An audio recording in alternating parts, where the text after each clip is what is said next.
Nordeste Radio. La voz del nordeste de Segovia.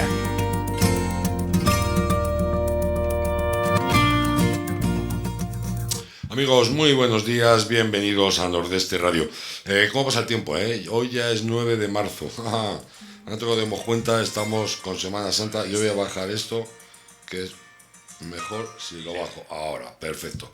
Bueno, vamos a hablar de un tema realmente interesante. Vamos a hablar de un tema del que se ha hablado tanto y seguiremos hablando. Y es sorprendente que todavía siga existiendo la leyenda negra de España. Realmente todos los imperios han soportado una cierta leyenda negra, pero que se mantenga tanto en el tiempo y que además se mantenga dentro del propio país, pues algo bastante más complicado. Bueno, tenemos a Ignacio Moyá. Don Ignacio, muy buenos días.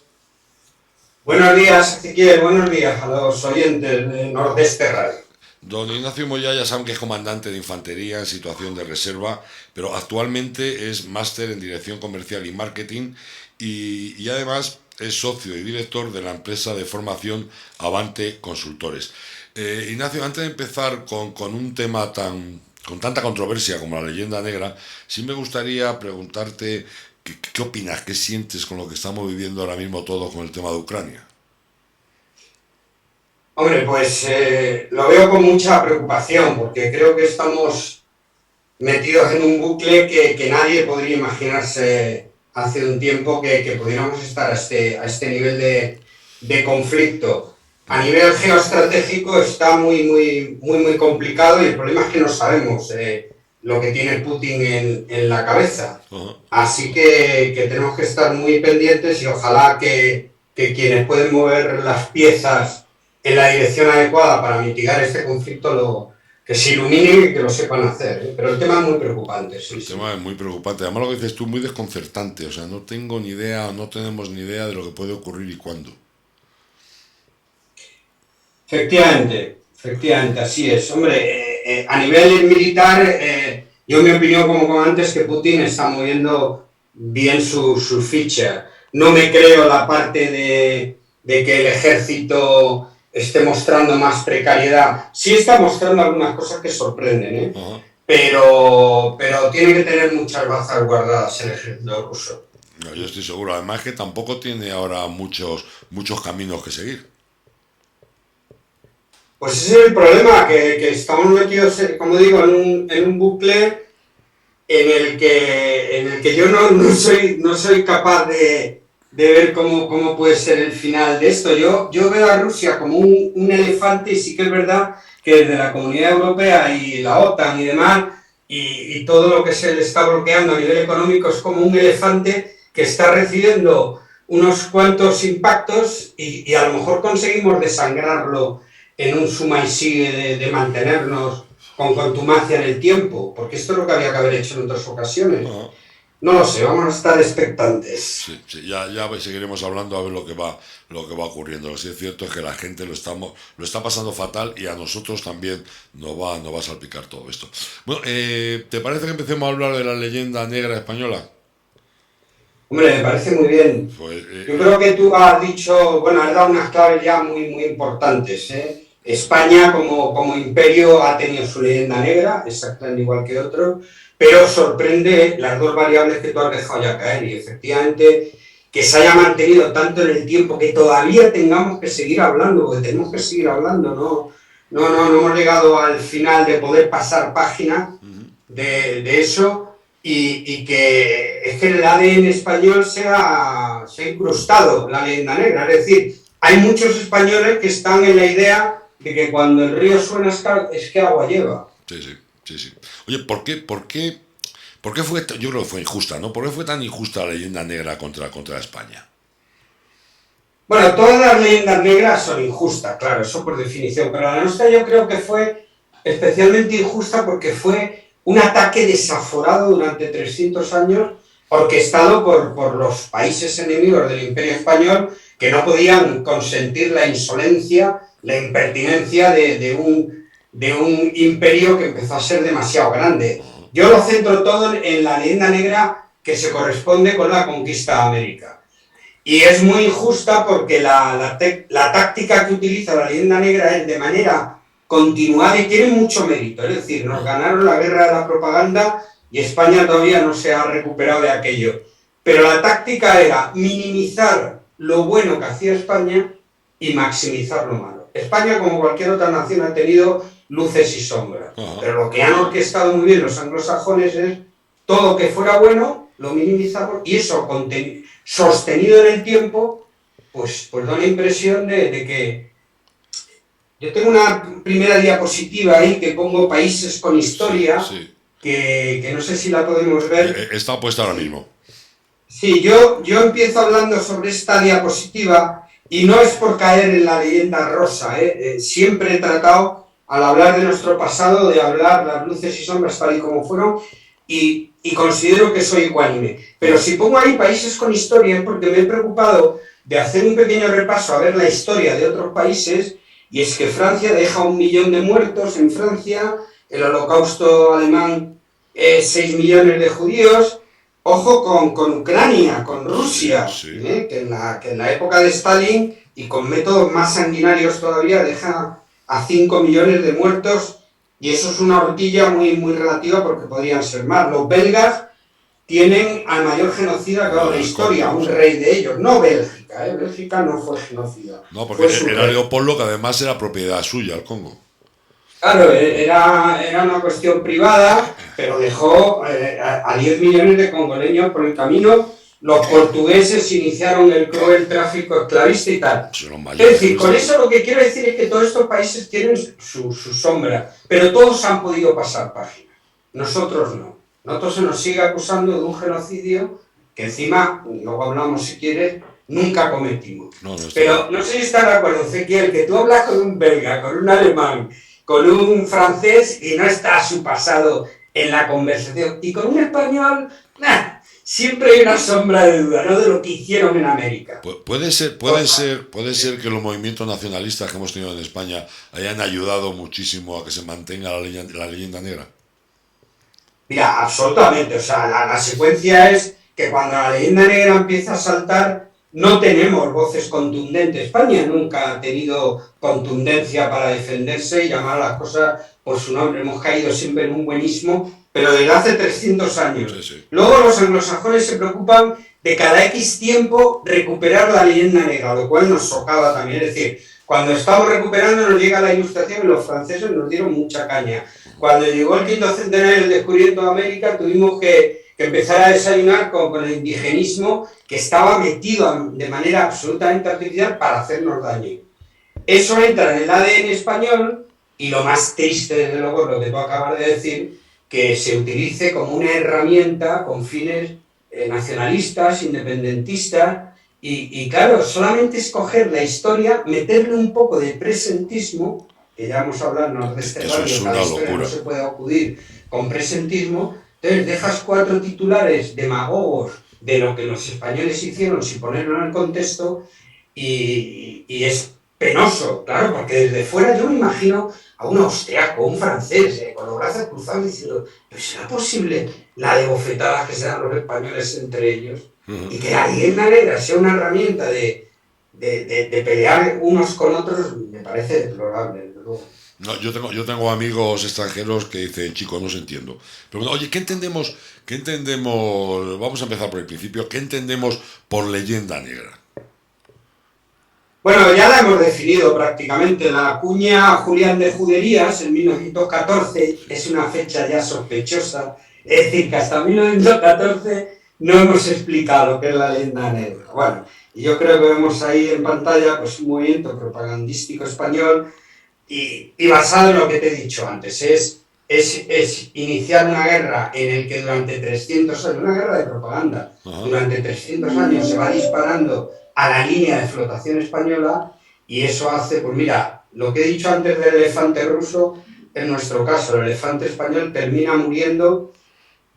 Hay un dicho popular que dice que un elefante no cae por una costilla rota, pero nosotros caímos porque el elefante terminó desangrándose, ¿no? Yo definiría así la leyenda negra. De todas formas, ¿cuál es el origen? ¿Qué consideras tú que fue el origen de la leyenda negra contra España? Sobre todo en América, a raíz de descubrir América. No, pues el origen hay que ponerlo en Fray Bartolomé de las Casas, que yo creo que todos hemos oído hablar de él. Sí. Es un hombre, yo estoy seguro que sin pretenderlo, pero le dio la munición que necesitaban los anglosajones. Claro, si tú te pones en el lugar de los holandeses y los ingleses que están viendo un imperio español que está creciendo en América, ojo al dato que doy ahora, el imperio romano se extendió por 8 millones de kilómetros cuadrados. Sí. El imperio español lo hizo en 20 millones de kilómetros cuadrados, y con unos números que son sorprendentes. Vamos, iban a América un promedio de 500 españoles al año, y con muy poco, pues conquistamos todo ese territorio. Pero eso era una insolencia para los anglosajones, y de repente llega Fray Bartolomé de las Casas. Es un hombre que hay que decir que es erudito, es un hombre que es él nace en Triana, en Sevilla, es un hombre culto porque ha hecho sus estudios en Salamanca, es encomendero, es decir, participa como un conquistador. Yo ahora aquí pongo un paréntesis muy importante y que lo subrayo, porque creo que nos da credibilidad en el relato español, si me permites que yo sea ahora el español que relata. Hombre, claro.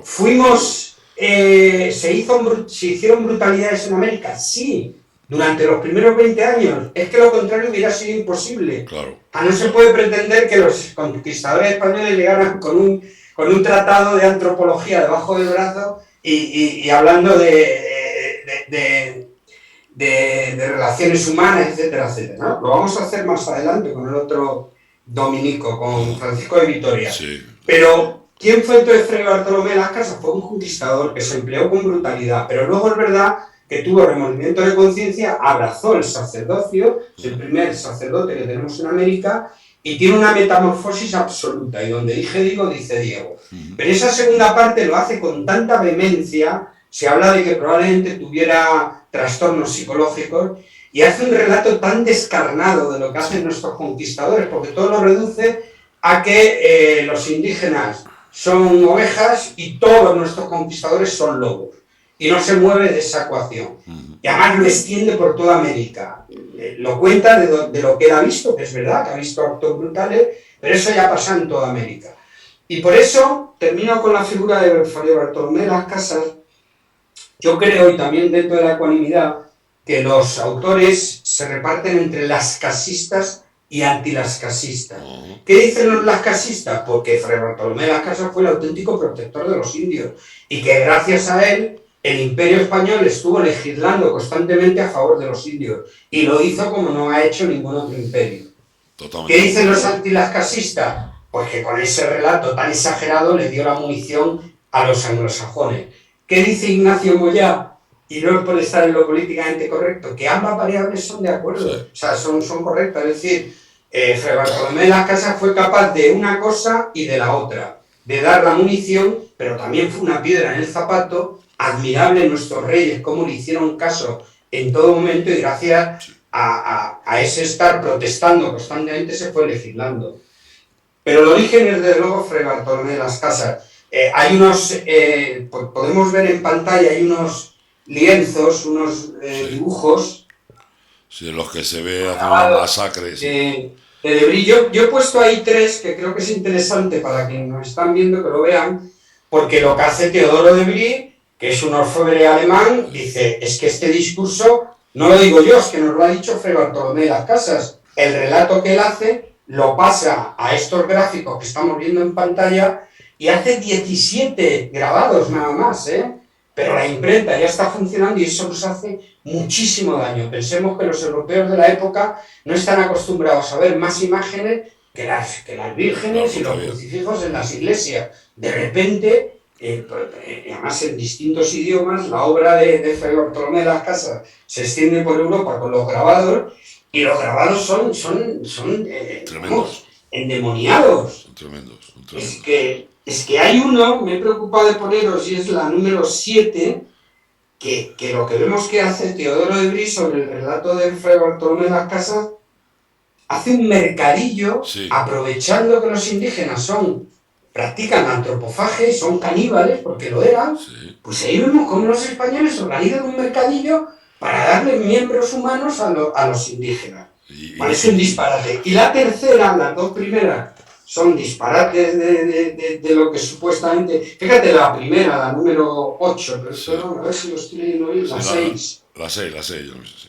En la 6 hay un conquistador partiendo por dos a un niño. Esto no ha podido pasar nunca, vamos, es que desde el sentido común. Pero es que a la izquierda hay un sacerdote que le está dando los últimos sacramentos a una mujer y a su hijo, ahí in extremis, y eso pues también es un disparate. Y la tercera, la número 9... La 8. La 8, sí. ¿Sabes lo que estoy haciendo? Que no me pongo las gafas. Y así me pasa. Pero la número 8 es Teodoro de Brie contándonos cómo es la conquista de los americanos. Ahí vemos a los anglosajones llegando y cómo los indígenas les reciben dándoles todas las bendiciones. Y esta es la doble vara de medir que utilizó la leyenda negra. Qué bueno.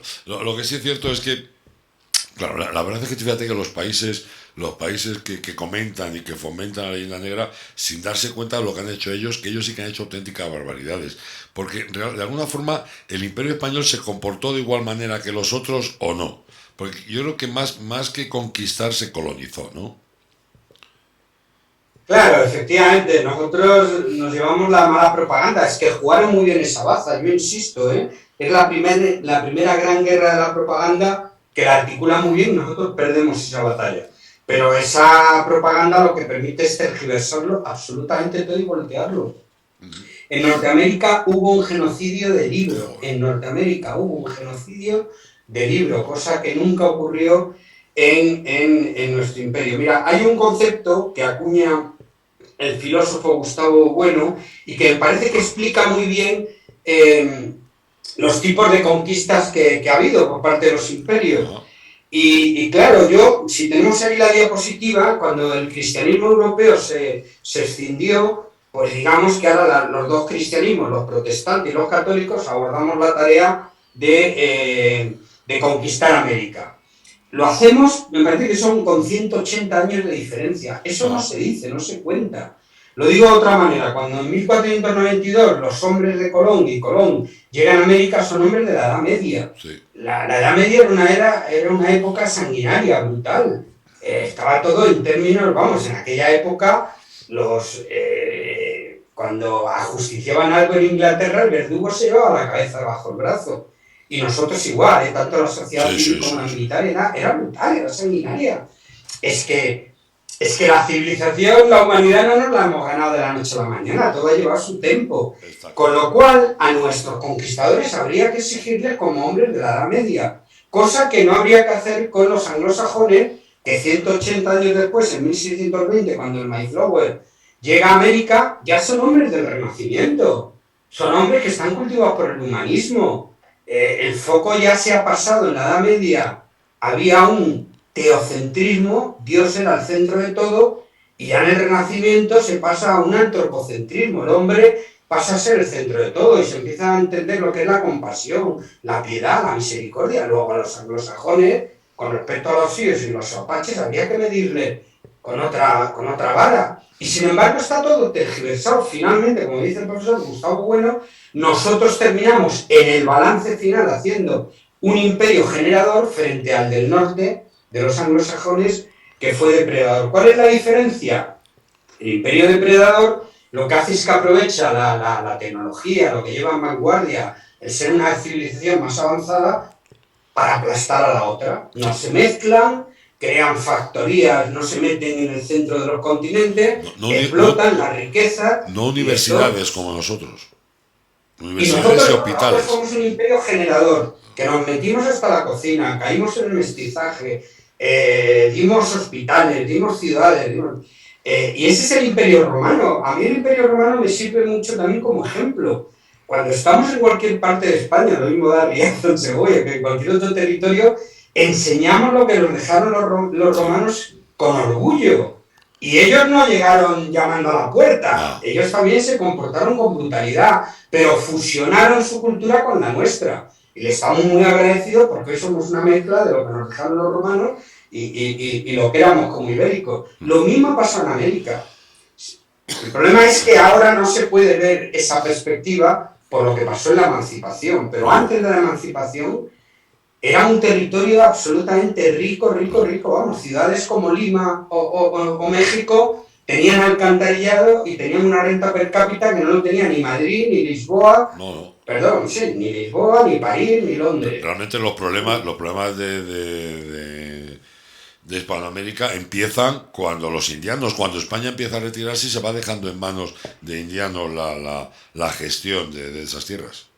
Mira, yo te animo, Ezequiel, a que cuando llegue el 12 de octubre volvamos a vernos y hablamos un poquito sobre la hispanidad. Vale. Y desarrollamos ese aspecto que lo has dejado muy bien direccionado. ¿Qué ocurre una vez que nosotros nos tuvimos que ir ahí? Claro, sí. Claro, luego ocurre. Oye, ¿por qué Hispanoamérica le debe tanto a la reina Isabel de Castilla? Yo soy un fanático de la reina Isabel de Castilla, ya lo he dicho en otras conferencias aquí con vosotros. Pues porque es la que marca el ritmo a seguir, porque ella lo quiso así. Es decir, en la diapositiva número 11 lo que vemos, y yo pregunto ahí arriba a la derecha, ¿fuimos siempre un imperio generador? Ya lo he dicho, no. En los primeros 20 años hubo brutalidad. Por eso el relato, que me parece precioso de la historia nuestra en América, es la historia de unas luchas intestinas donde nuestros conquistadores quieren comportarse como hombres de su época, y entonces en la Edad Media todo estaba establecido en señores feudales y vasallos. Nuestros conquistadores que salieron de Extremadura y de otras muchas partes querían ser los señores allí, y entonces con brutalidad se emplearon. Y la reina dijo que no lo quería, se adelanta a su tiempo. Bueno, primero que nunca una mujer, mira, ayer fue el 8 de marzo, en aquella época una mujer no aspiraba a nada y ya ser reina no te quiero ni contar. Y además demostró, ya lo hablamos en otra conferencia, tener una personalidad y mirar y querer a su querida Castilla, igual que Fernando lo hizo con Aragón. Pero Isabel de Castilla, déjame que te cuente, Ezequiel, hay un episodio de la historia de los miles que tenemos en América, pero que creo que es precioso, y es que retrata muy bien cuál va a ser el camino a seguir de nuestro imperio. Cuando Cristóbal Colón llega a América por primera vez, vuelve y va a Barcelona y le pone en la cabeza, le pone como motos a los reyes católicos porque evidentemente se ha descubierto algo que tiene mucho potencial. Ese mismo año, estamos hablando de 1493, los reyes se espabilan porque hay que conquistar aquello que Colón nos está empezando a señalar y se crea el segundo viaje. Desembarcan 17 barcos y 1.500 hombres en la actual República Dominicana y Haití. Y aquello fue un caos de mucho cuidado. Colón empieza a tener un problema. No está cumpliendo con lo que ha dicho en su contrato. No está ofreciendo ni oro ni especia. Entonces, para calmar la inquietud de los reyes, aquí viene la parte bonita de la reina, es que manda a 300 esclavos. Es decir, coja 300 indígenas y esclavizados los manda para España. El esclavismo estaba legislado y los reciben, atención, los reyes católicos los reciben en Fonseca, su obispo, los recepciona en Sevilla. Y poco más o menos que Fonseca le dice a los reyes, majestades, este Colón no termina de darnos lo que nos ha prometido, pero mira, como un aperitivo nos manda esclavos, algo es algo, procedo a venderlos. Y los venden en Sevilla. La reina, unos días después, yo lo cuento con tono de humor en la conferencia, cuando está a punto de dormirse, enciende la vela y se levanta, y Fernando le dice, ¿qué te pasa, Isabel? Dice, pues estoy inquieta. ¿Pero qué te ocurre? Dice, pues que no me cuadra. Estos indígenas que han venido esclavizados, nosotros hemos mandado a Colón para que los haga esclavos, que los haga cristianos. No me cuadra. Esto es historia pura. España, por primera vez con la reina Isabel, cuestiona la ética de lo que estamos haciendo. Ningún imperio lo ha hecho. Y a partir de ahí, la reina no quiere el esclavismo, se devuelven los 300 esclavos, se deshace la operación de venta, y la reina marca en el año 1500 que no quiere esclavismo en los territorios americanos. Y luego lo refrenda 6 años después cuando va a morir. Por eso le debemos mucho a la reina Isabel la Católica. Oye, ¿tú crees que el Imperio Español cometió, como se dice, la barbaridad que se dice por ahí, de que cometió un genocidio en América? Bueno, si vamos a la diapositiva que pongo ahí, ya vemos ahí las razones, la diapositiva número 13. Pero es que es absolutamente incierto, es falso, es falso. Es que lo mires por donde lo mires. Ahí pongo en pantalla muchísimos motivos, pero solo hay que irse al resultado final. Lo dicen todos los autores y yo me sumo a eso. Tú te vas a Estados Unidos y no busques a un Sirius, a un Apache, a un Navajo. No existen. Pero vete a nuestros territorios hispanoamericanos y en ciudades como México, países como Bolivia o Ecuador, el 60-70% son de origen indígena. Sí, sí. Si nosotros hubiéramos asesinado a todos aquellos, es imposible que hubiera habido un genocidio con esos datos. Pero es que las actuales investigaciones que siguen sacando huesos de aquella época, esos huesos no tienen trauma. España en aquella época tenía muy poca gente en América, no había armas de destrucción masiva. En América... El genocidio hubiera sido contraproducente, como ponemos en pantalla, pues porque había que explotar aquellos territorios. No teníamos población. Ten en cuenta que por aquel entonces Francia nos duplicaba en población. Sí. No y luego ya solamente, como pongo ahí, los números que ponemos son inviables. Los números de la leyenda negra de 15 a 20 millones de asesinatos son imposibles, porque es verdad que el censo de los indígenas que había cuando llegamos a América ha sido muy complicado de establecer, porque en aquella época no había sistema y tal, pero hay un autor venezolano, un tal Rosenblatt, que es el que da la cifra que todos los autores dan por bueno, y era de 13 millones. El número total de indígenas que habían ocupando todo el territorio del actual Centro y Sudamérica eran 13 millones. Es imposible, como dicen algunos argentinos, hasta 90 millones de muertos. Es un disparate. Qué barbaridad. Imposible. Qué barbaridad. La verdad es que, en fin. Y luego la propia definición de genocidio. Es que Rusia lo hizo con Ucrania, ahora que estamos hablando de Ucrania. Es que los anglosajones lo hicieron. Tiene que ser que deliberadamente se quiera exterminar a todo un pueblo por razones ideológicas, de religión. España nunca tuvo en la cabeza eso. Acabamos de decirlo de la reina Isabel de Castilla. Y se da de bofetadas con un genocidio, claro. Además se consideró siempre como provincias españolas las de ultramar. Eran provincias. Claro, por eso hay que huir de la palabra colonia. La colonia tiene de malo pues que es el sistema que utilizaron otros imperios que no fuimos nosotros, lo que tiene de malo que no se fusionan, luego son plataformas económicas. O sea, una colonia es algo que se establece para explotar donde te has establecido. Nosotros nunca tuvimos colonias, tuvimos provincias de pleno derecho. Sí. Igual que hoy son Ceuta y Melilla, provincias de pleno derecho, eso eran los 4 virreinatos que hicimos nosotros allí. Oye, ¿cómo se pasa el tiempo cuando estamos a gusto? ¿Qué te va a decir? Y ya con esto vamos terminando. Realmente España no comete un genocidio en América, pero ¿cuáles fueron los méritos de lo que España hizo en América?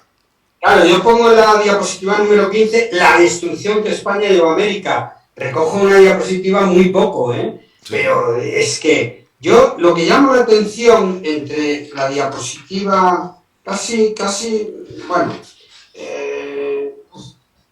en la número 14, lo que ningún otro imperio se planteó, es decir, España desembarca en América y lleva a cabo todo lo que vemos en esa diapositiva. Viendo las agujas del reloj, todo menos el último dibujo, que es el de 1785, sí. Lo del archivo, todo eso lo ha hecho España en el siglo XVI. Gracias a eso, que no lo hace ningún otro imperio, pues el resultado es lo de la diapositiva número 15, que en 1524 las primeras escuelas para indios, las primeras universidades, hospitales, primer periódico, solamente lo de 1803, que España llevó la primera vacunación a América y Filipinas, solamente por eso queda demostrado que España no provoca un genocidio. No puedes estar provocando un genocidio y a la vez vacunando a todo el imperio. Claro, y solamente lo de la expedición filantrópica a la vacuna da idea de que fuimos un imperio generador. Sí. No pudimos ser unos ignorantes, unos fanáticos, unos pasados de rosca, llevando a cabo la primera misión vacunífera de la historia del mundo. Sí, que gracias a ellos conseguimos eliminar la viruela, ¿eh? Claro, y conseguimos erradicar la única enfermedad que está erradicada en el mundo, la viruela. Estamos a punto de conseguir en el mundo, en el año 2022, erradicar la polio. Bueno, pues la vacuna se erradicó y en el embrión estuvimos nosotros, los españoles, llevando la vacuna que era inglesa. Por eso yo digo que es una coalición hispano-inglesa como no hemos tenido nunca. Jenner inventa la vacuna y Balmis, nuestro médico militar, hace la expedición y lo que hace es la vacunación. Para sacar pecho, para sentirnos orgullosos. Muy orgullosos de muchas cosas. Hace poco se celebró el aniversario del inventor de la anestesia epidural y nadie lo sabe. Hemos hecho tantas cosas y la gente... Seguimos teniendo mal marketing, muy mal marketing. Sí. Pero yo creo que te diría que interno incluso. Sí, dime. Hola. Dime. No, que yo te decía que interno, ya no solamente de España para afuera, sino de España para adentro. No, absolutamente. Yo le estaba dando un curso a bodegas en Castilla-La Mancha y me decían comiendo, dice, tenemos unos caldos que en cualquier parte del mundo se estarían dando de bofetadas, pero tenemos muy poca publicidad, muy poco marketing. Tenemos el Rioja, tenemos el Ribera de Duero, que ha crecido mucho, pero los vinos de Castilla-La Mancha son extraordinarios. Y está en línea con lo que dices tú, sí. España ahora vemos vinos en cualquier lado y muy ricos. Ignacio, es una pena, pero tengo que dejarte. Seguiremos. No, pero yo creo que hemos cumplido con lo previsto. Hombre, ya lo creo. Lo que pasa es que son temas de los que podríamos hablar horas, porque son temas interesantes. Pero bueno, seguiremos hablando de muchas más cosas importantes. Muchísimas gracias, Ignacio. Nada, yo agradecido con vosotros por poder aportar algo. Igualmente. Un abrazo fuerte para todos y para los oyentes. Un abrazote gordo. Hasta luego. Adiós, adiós.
Desde el Ayuntamiento de Fresno de Cantespino queremos transmitir nuestro agradecimiento a todos los vecinos por su respuesta unánime y ejemplar frente a la pandemia, a la vez que os recordamos que el virus continúa activo, por lo que os pedimos seguir actuando con responsabilidad y prudencia.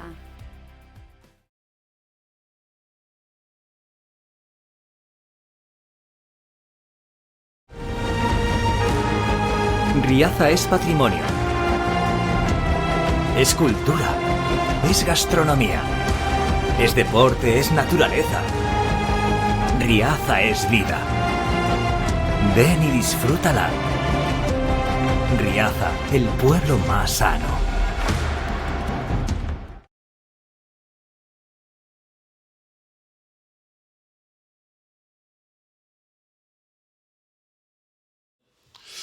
Bueno, pues estamos viendo unos años tremendos, estamos viendo unos años entre la pandemia, el volcán, esto ahora de la guerra, que nos tiene a todos viviendo en un mundo de incertidumbre tremendo. Y sobre todo eso nos produce ansiedad, nos produce muchísima ansiedad. Pero hay gente que es especializada en contarnos cosas sobre la ansiedad y en cómo luchar contra ello. Estamos esperando, está Héctor poniéndonos en contacto con Nuria Cubillo, que Nuria Cubillo es psicóloga sanitaria, es especializada además en ansiedad del Centro Psicológico Cubillo Serna. Ha escrito un libro del que espero que nos hable de él y que nos cuente cómo podemos vivir con esa ansiedad, que la incertidumbre que nos está aportando. Fíjense, el precio de la luz, el precio de la gasolina, sé que no sabemos si vamos a poder estar calentitos mañana o el mes que viene. ¿Qué va a ocurrir? No tenemos ni idea. ¿A cuánto? 93 euros. Sí. Pues es una locura, los alimentos como están subiendo. Entonces toda esa incertidumbre nos produce pues muchísima ansiedad. Y para eso vamos a saludar a Nuria Cubillo, que creo que la tengo por aquí. Nuria, muy buenos días. Hola, buenos días. ¿Qué tal estás? Bien, muy bien. Sí, con ansiedad. Muchas gracias. Con ansiedad. Yo creo que todos estamos con ansiedad. Bueno, como les decía, Nuria Cubillo es psicóloga sanitaria, especialista en ansiedad en el Centro de Psicología Cubillo Serna. Ella es una de las fundadoras de este centro. Y el 7 de octubre publicaste un libro, tu primer libro, que es Vivir con ansiedad es posible. Eso es, sí. Todos sentimos ansiedad y lo importante es aprender a manejarla. Sí, porque está claro que, no te puedes quitar la ansiedad con la situación que estamos viviendo. Ahora fíjate que el libro tuyo lo escribiste antes de que ocurriera esto de la guerra, de la invasión rusa a Ucrania, pero claro, es cierto que ya estamos soportando todavía el tema de la pandemia, algo que nos ha cogido a todos de sorpresa y que no estábamos preparados para vivir lo que estamos viviendo. Y claro, la ansiedad, nos pongamos como pongamos, la tenemos ahí. Entonces lo que tú nos cuentas es cómo vivir bien con ella. Eso es, porque la ansiedad es una emoción más, como lo es la alegría, la tristeza, el miedo. Lo que pasa es que estamos acostumbrados y venimos luego escuchando que es algo terrible, que es algo que hay que eliminar, que hay que luchar contra ella. Y para nada ese es el objetivo. ¿Qué te iba a decir? Con el tema de la ansiedad nos metemos dentro de nosotros, nos metemos dentro de nuestras casas, nos metemos dentro de nuestro círculo de confort y renunciamos a hacer muchas cosas. Sí, porque a veces utilizamos como modo de afrontamiento la evitación. Y claro, nos aislamos y nos alejamos de cosas que son importantes para nosotros y como has comentado, pues puede ser quedarnos en casa o no ir a determinados sitios porque ya pienso que voy a sentir mucha ansiedad y que voy a estar muy incómodo, muy incómoda allí y elijo quedarme en casa. Entonces esa evitación lo que hace es mantener un problema con la ansiedad cuando existen las herramientas adecuadas para manejarla. ¿Y cómo podemos manejarla? Cuéntanos algo. Pues existen muchas técnicas y en el libro que has mencionado lo divido en 3 partes, esas técnicas que son herramientas cognitivas, herramientas emocionales y herramientas conductuales. ¿Por qué este apartado, esta clasificación? Porque las personas pensamos, sentimos y actuamos, ¿no? Tenemos pensamientos, sentimos emociones y hacemos comportamientos. Entonces, estas tres partes de la persona están en continua interacción. Entonces, en el momento que modifico o que hago una técnica en alguna de ellas, repercute en las otras dos. Entonces, una de las herramientas que yo suelo utilizar mucho en consulta es el diario de emociones, que consiste en que cojamos un cuaderno, una libreta y que empecemos a apuntar las diferentes situaciones que nos pasan a lo largo del día, tanto emociones agradables como desagradables. Y también apuntar lo que pensamos, lo que pasa por nuestra cabeza de manera literal. Y luego también escribir nuestras emociones y lo que hacemos en esa situación. Y ya el hecho de escribir es una forma de expresarnos y es terapéutico en sí mismo, porque cuando expresamos, soltamos, ¿no?, lo que llevamos dentro y dejamos espacio a lo nuevo. Totalmente de acuerdo. Bueno, el libro es Vivir con ansiedad es posible, pero además has editado también un cuaderno de trabajo que se llama El diario del optimismo. ¿En qué consiste este? De alguna forma es llevar a la práctica lo que hemos leído en el libro Vivir con ansiedad es posible. Es un cuaderno de trabajo complementario, o sea, aparte de hacer y de llevar a la práctica las diferentes herramientas que escribo en el primer libro, el diario del optimismo es recopilar una serie de ejercicios diarios que van a ayudar a manejar mi salud emocional. Ahí entonces aparecen diferentes ejercicios. Entonces es un complemento al libro principal. Qué bueno. Oye, el libro ya está disponible en Amazon, ¿no?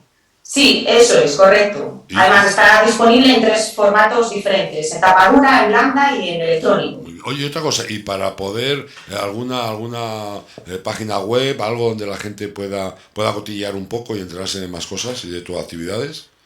Sí, pues mira, nuestra web son www.psicologiacubillo-serna.com. Ajá. Pues y luego tenemos Instagram, el perfil de Instagram, que es @psicocubilloserna. Ahí también publicamos mucho contenido relacionado con la psicología. Qué bueno. Oye, ¿cómo te ocurre escribir el libro este de Vivir con ansiedad es posible? Pues mira, hice hace unos meses una formación que se llama Escritor Voraz. Y bueno, pues ahí nos enseñan una metodología para escribir libros en poco tiempo. Y bueno, pues la metodología consiste, ¿no?, en que a través de diferentes mapas mentales donde vas poniendo las ideas principales, luego ya te pones, ¿no?, a escribirlo y a desarrollarlo. Y la verdad que era una manera de llegar a mi trabajo, ¿no?, a las personas, ¿no?, de hacer llegar mi mensaje de que la ansiedad es una emoción que se puede manejar y que, bueno, que yo conozco y utilizo todos los días en la práctica clínica y personal estas herramientas, y por eso el escribir el libro. Oye, ¿qué te iba a decir? ¿Y cómo detecto yo que estoy sufriendo ansiedad?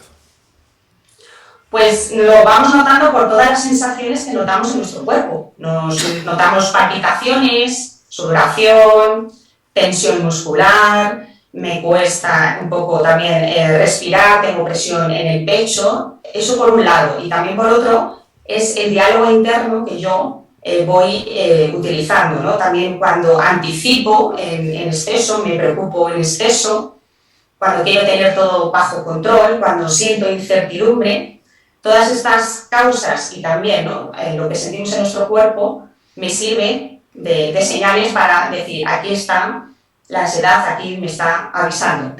Oye, cuando sufres de ansiedad, que yo creo que ahora mismo es algo que estamos padeciendo todos, de alguna forma piensas como de una forma mucho más ralentizada, mucho más lento, y sobre todo te cuesta mucho tomar decisiones. Eso es, en parte nos bloqueamos, nos paralizamos, ¿no?, porque empezamos a hacer todas estas interpretaciones y valoraciones muy negativas, muy catastrofistas, y entonces todo eso me predispone más a que sienta todas esas sensaciones en mi cuerpo y a que tenga más angustia y esté más incómodo e incómoda en la situación. Pues como les decía, amigos, hay situaciones que no podemos evitar, porque lo que estamos viviendo ahora mismo nos lleva a una ansiedad que es imposible evitarlo, pero sí aprender a vivir con esa ansiedad y de alguna forma que nos afecte menos de lo que nos afecta habitualmente. Eso lo conseguimos con tu libro, con Vivir con ansiedad es posible. Eso es, ahí aparecen diferentes herramientas que funcionan y bueno, pues que empecemos, ¿no?, a aceptar esa emoción, no a verla como el enemigo, ni a verla como una enfermedad, en decir, ¿no?, pues estoy sintiendo ansiedad más que sufrir, ¿no?, un ataque de ansiedad, o estoy sufriendo ansiedad, ¿no?, que también el lenguaje que utilizamos es muy importante para abordar las emociones. Pues aprendamos, amigos, a vivir con ansiedad, porque los tiempos que estamos viviendo y lo que nos espera es para ello. Vivir con ansiedad es posible, de Nuria Cubillo. Lo tienen ustedes en Amazon o en la página web y podrán cotillarlo y seguro que les ayuda, que falta nos hace a todos. Nuria, muchísimas gracias. Muchas gracias a vosotros por darme la oportunidad. Ha sido un placer. Un abrazo fuerte. Igualmente. Hasta luego. Un saludo. Hasta luego. Bueno, amigos, les dejamos. Ahora en un ratito empezaremos con el otro programa. Vamos a hablar de que ayer fue el Día Internacional de la Mujer. Nos visitará Leticia Martín, que es secretaria de Igualdad del PSOE de Segovia. Y también hablaremos con José Antonio Montejo, Josete, para hablar de los caballos de la vereda, porque hace ya 30 años que se inauguró. Bueno, luego nos lo contarán ellos. Déjenme un ratito y volvemos otra vez. Hasta ahora, amigos. Nordeste Radio. La voz del Nordeste de Segovia.